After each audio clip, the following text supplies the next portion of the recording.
मैं आज आपको एक ऐसे इंसान के बारे में बताना चाहती हूँ जो कि संघर्ष करते करते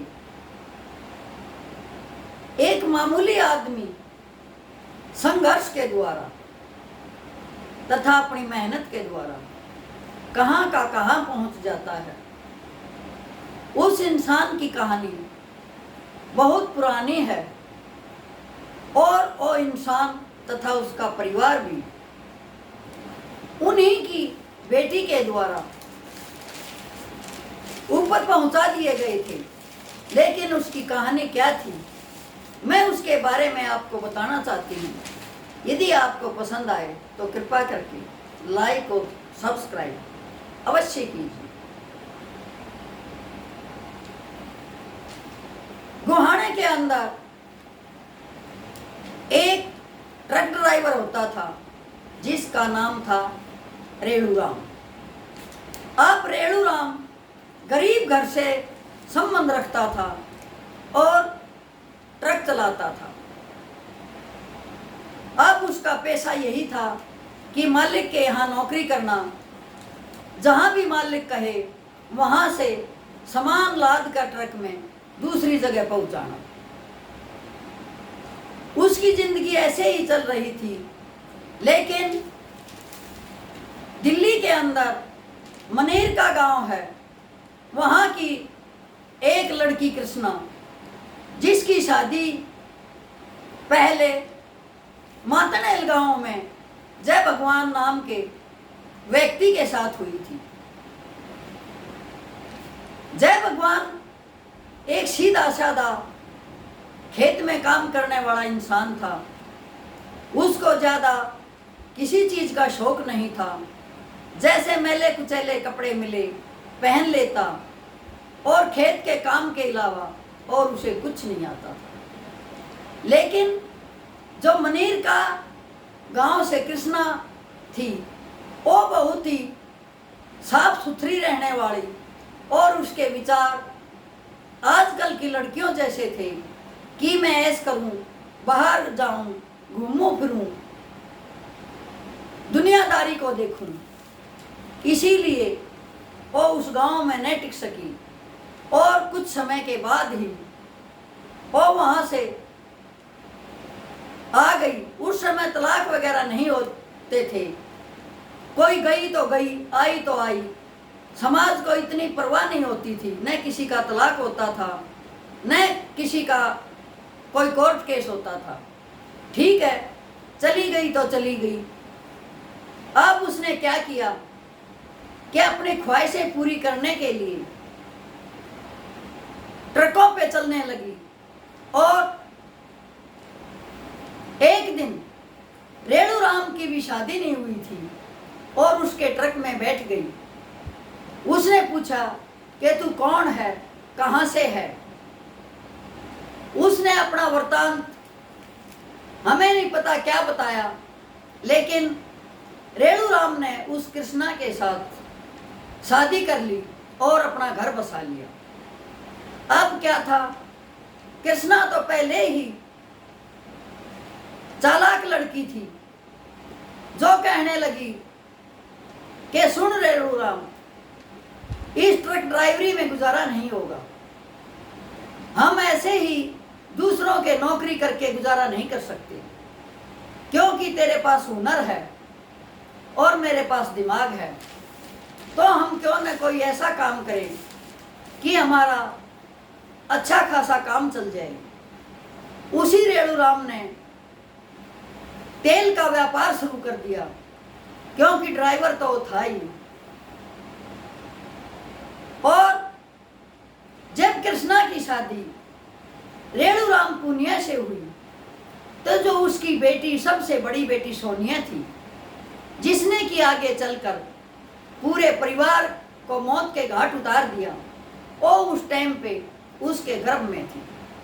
उस समय रेणुराम ने कृष्णा के साथ शादी की थी। उसके बाद उनको सोनिया पैदा हो जाती है और रेणुराम का काम चल पड़ता है। अब उसने इतनी मेहनत की तेल का व्यापार किया। लोग ये कहावत कहने लगे कि रेणु राम की रेल चली, बिन पैसे बिन तेल चली। यानी कि उसकी बगैर पैसे के इतनी ख्याति हो गई कि उसके पास अथाह पैसा भी हो गया और उसके पास इतनी प्रॉपर्टी हो गई कि अत्यधिक, जो उसे संभालने में संभल नहीं रही थी। अब पैसे का खेल तो होता ही है। एक बार रेणु राम को टिकट भी मिला और वो विधायक भी बना और उसका कारोबार इतना फैल चुका था कि उसके बच्चे बड़े बड़े स्कूलों के हॉस्टलों में पढ़ते थे और उसके घर में नौकर चाकर काम करते तथा दरवाजे पर गार्ड खड़ा रहता। अब देखो, मेहनत का करिश्मा समझें या भाग्य का खेल। जो रेणु राम पूनिया किसी के यहाँ ट्रक ड्राइवर की नौकरी करता था, आज लोग उसके यहाँ नौकरी किया करते थे। उसने अपनी बेटी, बड़ी बेटी सोनिया की शादी यूपी के किसी गांव में अच्छा जमींदार, अच्छा कारोबार देखकर अपनी बेटी की शादी कर दी और दूसरे बच्चों को, अपनी जो दूसरी बेटी थी उसको कहीं अच्छे हॉस्टल में डाल दिया कि इस बेटी को तो मैं आईएएस क्लियर करवाऊंगा और बहुत बड़ा ऑफिसर बनाऊंगा। बेटा साथ में बिजनेस करने लगा। उसकी शादी भी बड़ी धूमधाम से करी। वो भी कोई बड़े घर की बेटी थी। उसको पोती भी हो गई थी जो कि उस समय 4-5 महीने की थी। अब सोनिया जो उसकी बड़ी बेटी थी, उसके दिमाग में फितूर पैदा होने लगा और उसने अपने पति को कहा, यदि हम पूरे परिवार को ख़त्म कर दें तो क्यों न ये सारी प्रॉपर्टी, धन दौलत सब कुछ हमारे पास आ जाएगा और हम एक राजसी जिंदगी व्यतीत करेंगे। हम तो एक छोटा सा राजा बन जाएंगे, क्योंकि मेरे बाप के पास तो इतना धन दौलत है कि इसको तो हम 7 पीढ़ियों तक भी खर्च नहीं कर पाएंगे। अब सोनिया ने क्या किया कि छोटी बहन का 1-2 दिन के बाद बर्थडे आने वाला था और उसके हॉस्टल में पहुंच जाती है और कहती है कि बहन मैं तुझे लेने आई हूं। हम दोनों मियाँ बीबी इसीलिए आए हैं कि तुझे घर ले जाएं और घर में तेरा जन्मदिन बड़ा धूमधाम से मनाएंगे। पापा के पास बहुत पैसे हैं, खूब खर्च करेंगे और खूब धूमधाम से जन्मदिन मनाएंगे। अब छोटी भी उनकी बातों में आ जाती है और गाड़ी में बैठकर अपने घर पहुंच जाती है।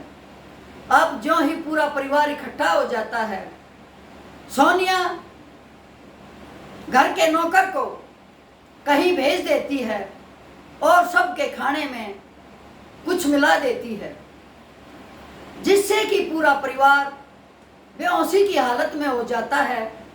और उसके बाद दोनों ही मियाँ बीबी ने जैसे ही प्लान बना रखा था, वैसे ही पूरे परिवार को, क्या माँ, क्या बाप, क्या भाई, क्या भाभी, क्या बहन, यहाँ तक कि 4 महीने की जो बच्ची थी उसको भी नहीं बख्शा। अब इतना भी मुझे याद नहीं है कि उनका वो बेटा था या बेटी, लेकिन था बिल्कुल छोटा, 3-4 महीने का ही। अब उसने उसको भी नहीं बख्शा, उस बच्चे को भी मौत के घाट उतार दिया। पूरे परिवार को मौत की नींद सुलाकर सोनिया और उसका पति भाग जाते हैं।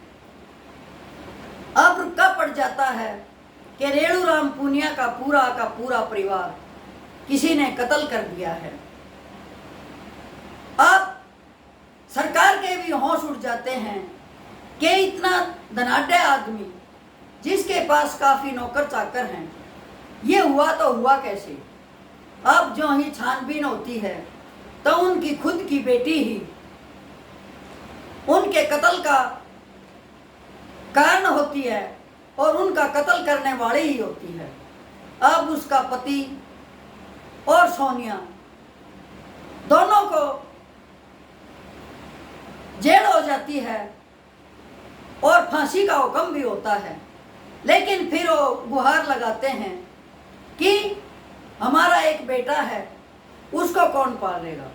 उस पर जज ने कहा, बेटी तो तेरी भतीजी भी थी जो सिर्फ दुनिया में आई थी, तूने तो उसको भी नहीं छोड़ा। अब मुझे नहीं पता कि उनका क्या हुआ क्या नहीं हुआ, लेकिन मैं ये बताना चाहती हूँ कि इस भाग्य का कुछ नहीं पता कि ये भाग्य इंसान को कहाँ से कहाँ ले जाता है उसकी मेहनत के द्वारा, और पता नहीं पिछले जन्म का कर्म आता है या क्या होता है। परमात्मा या विधाता के लेख को तो ये विधाता ही जानता है कि कब किसके साथ क्या होना है, किसी को पता नहीं। वो तो हो जाता है तब पता होता है कि खुद का खून ही खुद को मौत की नींद सुला देता है। न उसे अपने परिवार का माँ बाप का होता है, न भाई बहन का होता है, न आगे जो जनरेशन है मासूम बच्चों जो भगवान का रूप होता है उनको भी मौत के घाट उतार देते हैं, सिर्फ क्यों? पैसे के लालच में। कहते हैं ना कि बाबू बड़ा न भैया, सबसे बड़ा रुपया। ये धन इतना नीच है कि इंसान के दिमाग को सुन कर देता है और धन के अलावा उसे कुछ दिखाई नहीं देता। उसे ये नहीं पता कि जिसके लिए तुम ये धन इकट्ठा कर रहे हो वही तुम्हें एक दिन कत्ल कर देगा। इसीलिए प्रत्येक इंसान को धन इकट्ठा करते समय सोचना चाहिए कि जो धन है वो किस प्रकार से इकट्ठा किया जा रहा है। यदि धन के अंदर किसी के आत्मा दुखी होने की बू आ रही है तो खुद की आत्मा दुखी होना भी अवश्य ही सच समझ लीजिए। और जब भी हम कहीं बुरा करने चलें तो पहले ये सोचें कि यदि हम इस जगह हों तो हमारे साथ भी ऐसा ही हो सकता है। अब इतना धन कमाया, सब कुछ किया, लेकिन अंततः क्या हुआ? खुद की बेटी ने ही खुद के परिवार को मौत के घाट उतार दिया। सिर्फ क्यों? क्योंकि अथाह पैसा था। उस लालच ने कुछ नहीं सोचने दिया, सिर्फ सोचा तो धन का प्राप्त करने की सोची, जो कि कुछ साथ नहीं चलता। फिर भी धन के पीछे इंसान इतना पागल है कि कोई भी अनर्थ करने से पीछे नहीं हटता, और अनर्थ चाहे उसे नरक में ले जाए, चाहे उसे तिल तिल करने पर मजबूर कर दे, फिर भी इंसान अंधा हो जाता है और अनर्थ करता ही है। यही थी मेरी एक ऐसे इंसान की कहानी जिसने कि कहाँ तक, कहाँ से कहाँ पहुँचा, इतना धन प्राप्त किया, लेकिन अंततः वही धन पूरे परिवार का मौत का कारण बना। यही थी मेरी कहानी। धन्यवाद।